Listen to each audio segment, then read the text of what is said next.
Columnist and radio talk show host. She is also a Fox News contributor. And Dr. Wendy Osefo, political commentator and professor at Johns Hopkins University. Good to see you both. Tammy, I'll start with you. How is it that you and me and Wendy and everybody else in America tonight are paying for the lousy behavior of a few on Capitol Hill? Well, look, this is the government. This is where you've got a lot of power, of course, a lot of influence, and a lot of money. Congress always, all they spend is money that's not their own. Why would they decide to spend their own money in this regard?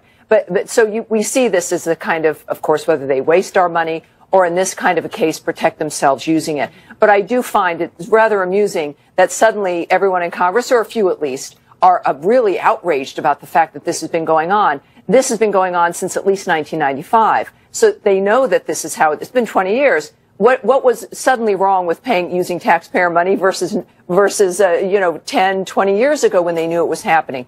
All of this, though, is, I think, a little bit of faux outrage. Congress, we know, of course, does not take its responsibility seriously, let alone when it comes to their own misbehavior. It's always about pushing it off or ignoring it, whether it's ethics committees, things that will never really occur, because they don't see themselves as being under the same umbrella of law and order and responsibility as the rest of us. Well, this is just bizarre. I mean, you're talking about $17 million, Wendy, that has gotten paid out to settle these sexual harassment claims, and they're settled, and the American taxpayer knows nothing about it. It kind of feels like a free pass for these guys.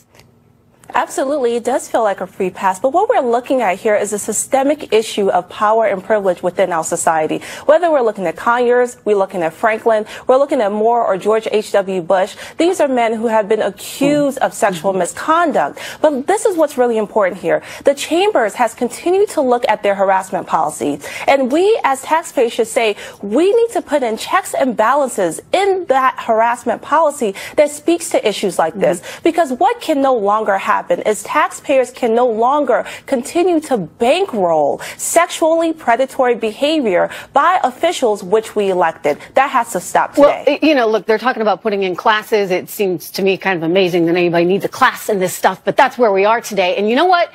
We have corporations all over the United States of America, Tammy, that have these classes, and they have this kind of training so that they hopefully don't have stuff like this happen, but we know it happens. Yes. Will the classes make a difference on Capitol Hill? You know, it only happens when there's a desire systemically to make a difference. Look, these are the people in Congress, remember, are some of the richest people in America. They've done other kinds of work. $300 million one member is worth. These are not newbies in life. They know what the rules are. Classes don't tell you the difference between right and wrong. You have a sense of integrity and dignity, and you know how to treat women.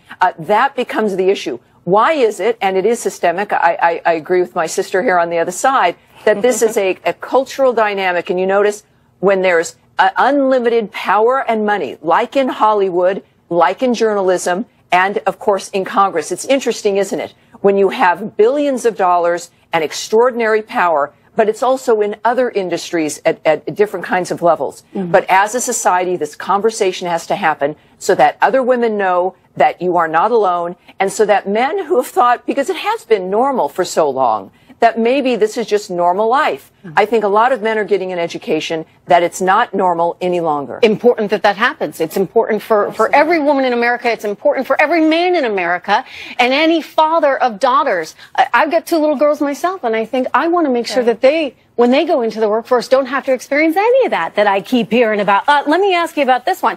Al Franken, Wendy, he's not going to resign.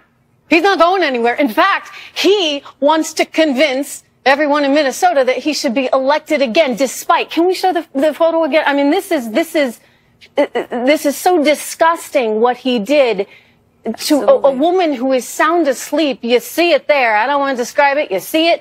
Wendy, why won't he back off now? Why won't he say, yeah, you know, I did some really bad stuff and I'm going to resign?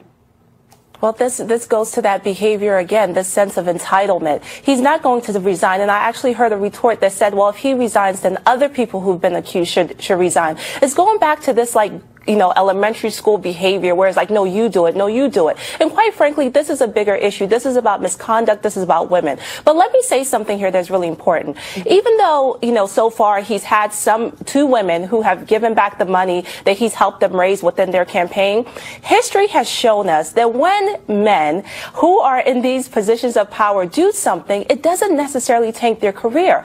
Bill Clinton had an approval rating between 34 and 62% before his impeachment proceedings.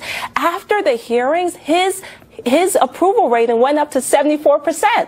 It was a historical high. So, I mean, Al Franken is not just one person who's done this. We've seen this time and time again. But we have to, again, start putting in checks and balances to say that once this behavior is done, you have no option. It's not up to you whether you resign. If I could add to on the Clinton point, is that the fact that he was lauded and embraced after that, and that the media and the Democratic Party raised him up and saying this is no real big deal, it's private behavior.